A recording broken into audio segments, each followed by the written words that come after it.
Good morning, class. I'm Mr. Van Diest. Today, we are going to talk about the brain and how it encodes into memory. So I appreciate you all letting me come talk to your fourth grade class. Specifically, what we're going to talk about today is how the memory works specifically for visual and audio. And what that means, guys, is your vision and words, how you see them, how you perceive them, and how those are all able to help you with your memory. So to start, kind of what is memory, right? We all know the word, we all have that in our vocabulary, but what exactly does it mean? There are multiple types of memory, right? So number one is gonna be sensory memory. So sensory memory stores the memory in your brain in a raw form. This is kind of that brief moment. This is where you know what it means, but you don't have to actually think about it that much. As a child, this type of memory usually lasts about 3 to 5 seconds. So that's where you see something, it's raw, it's in your memory, but then it's gone. All right, so that's kind of for those younger ages. So that's where it starts at. From there, it grows into what's called a working memory. Now, this is something that you have to work at, right? This is your working memory. So this is your current conscious, so your consciousness, what you actually think, and the mental activity that occurs, but it requires you to actually have some attention to detail and actually work at having to keep those memories intact. So you have to think about it. You have to work at knowing what those words mean and what goes on in order to have that memory stored forever.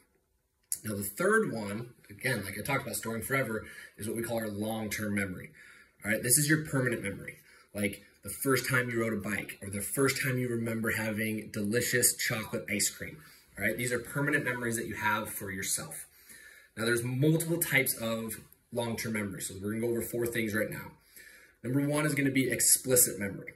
So this is facts, events in a timeline, right? So again, actual events that have happened, like I talked about, the first time riding a bike, and any facts that happen kind of on an actual timeline that you can remember that are explicit and specific to that moment.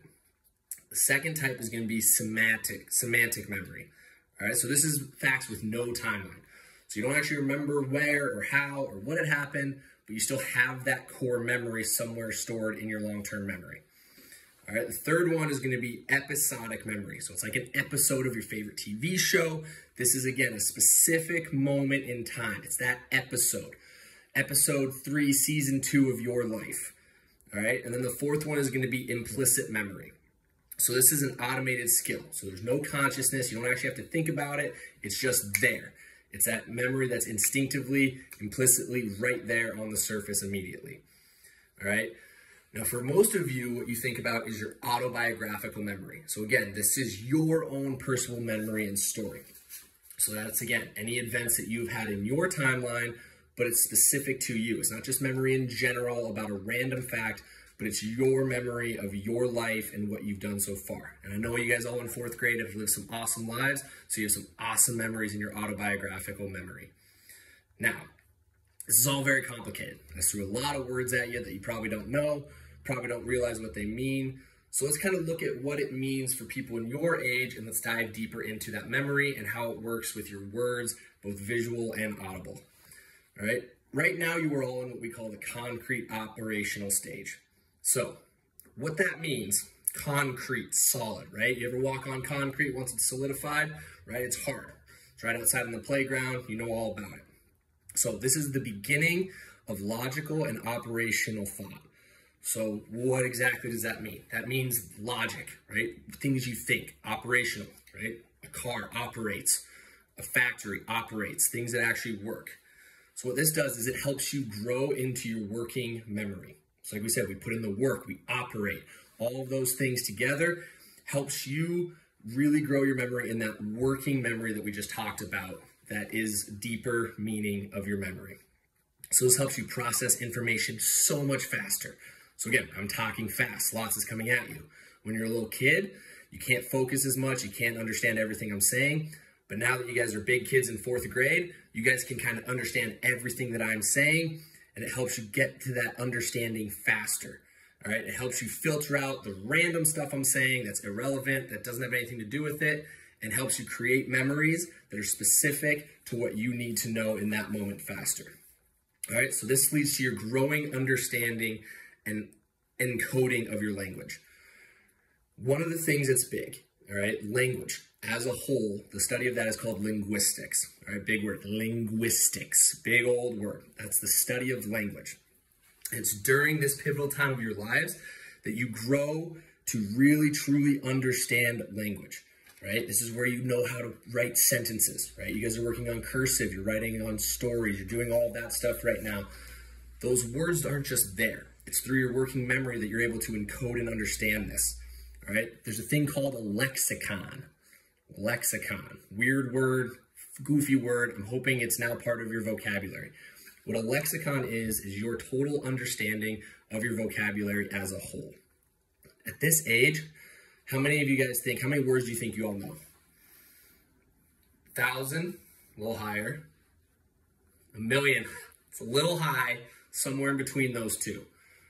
All right, right now in 4th grade, you guys have a vocabulary of about understanding of about 40,000 words, okay? That means that there are 40,000 words that are said that you are able to understand what they mean. Now, how do you do this, right? How did you go from being a baby to all of a sudden now having 40,000 words in your repertoire that you know? Now, part of that ability to grow your vocab so much during this concrete stage that we talked about is your ability to know context. All right, context is your understanding of everything surrounding the vocabulary that's being said to you in that moment. So again, one example of that would be food, right? Lunch is coming up soon, guys, so let's think about food right now. So, as a little kid, if I looked at you and I said the word cereal, right? You might not get a full understanding of what that means. You might just say eat, right? That might be the word you know, eat, eat, eat. Now, if I said cereal, right, there's so many things you could say. You could say that's food, right? You could say I'm eating it, using multiple words. You could say that it's breakfast, actually putting cereal into a meal in context and understanding what that means. Or you might be able to describe what your favorite cereal is. Mine's Cap'n Crunch. So you can have a better understanding of how all of that works because you have those contexts to go along with it instead of simply knowing that cereal equals eat, all right?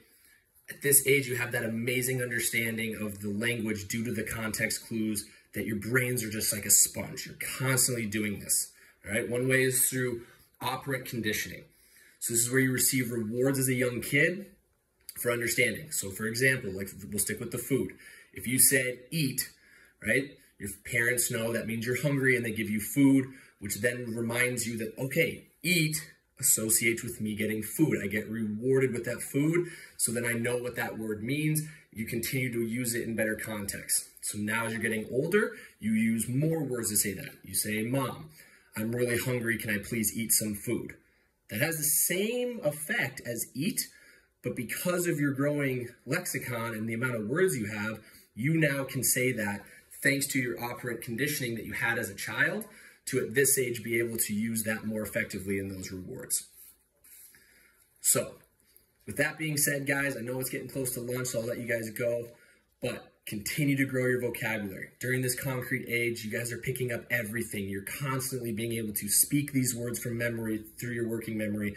You're constantly able to understand them through these contexts, and you're able to use them more effectively to ask for things that you want. So at lunch, I encourage you all to think about the words you're using, be polite in the words you're saying to others, and continue to grow and be sponges in everything you guys do. And I'm so excited to see how much smarter you all are in 5th grade. Have a great day, guys.